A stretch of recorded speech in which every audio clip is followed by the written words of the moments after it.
আমার হিরোর সাথে দৌড়ে গিয়ে জড়ায় ধরতে হবে অ্যান্ড সার্কেল ট্রলি হবে। তো সার্কেল ট্রলির সময় ন্যাচারালি তোমার ক্যামেরাম্যান ছাড়া আর ডিরেক্টর ছাড়া আর ফোকাস বলর ছাড়া আর আশেপাশে কেউ থাকে না, কারণ পুরোটা রান করে তো, সো তোমাকে পুরোটা তো খালি দেখাতে হবে, সবাই চলে যায়। তো আমাদের ছিল সার্কেল ট্রলির শট, আমি দৌড়ে আসবো, হিরোকে জড়ায় ধরবো অ্যান্ড সার্কেল ট্রলি হবে। তুমি বিশ্বাস করবে পুরো কান্না করে দিছি, কেউ থাকবে না, আমি কি বলবো, কি কি অ্যাক্টিং করবো, কেমনি জড়ায় ধরে থাকবো।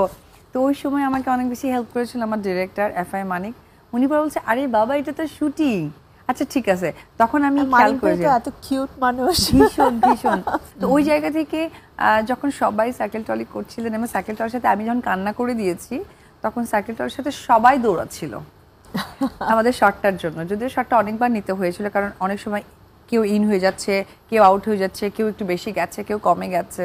তো সব কিছু মিলিয়ে আমার অভিজ্ঞতা অমনই ছিল। কিন্তু তুমি বলছো কেমিস্ট্রি কথা, ওই কেমিস্ট্রিটা আমি আসলে জানি না, আমার সেটা জানার সুযোগটা হয়ে ওঠেনি, যেহেতু আমি টোটালি। সো বন্ধুরা, ভিডিওটি ভালো লাগলে অবশ্যই ভিডিওতে একটি লাইক দিয়ে চ্যানেলটি সাবস্ক্রাইব করে রাখবেন। পরবর্তী ভিডিওতে জানতে পারবেন সাকিব ও অপুর কিভাবে বিবাহ হয়েছিল। ধন্যবাদ সবাইকে।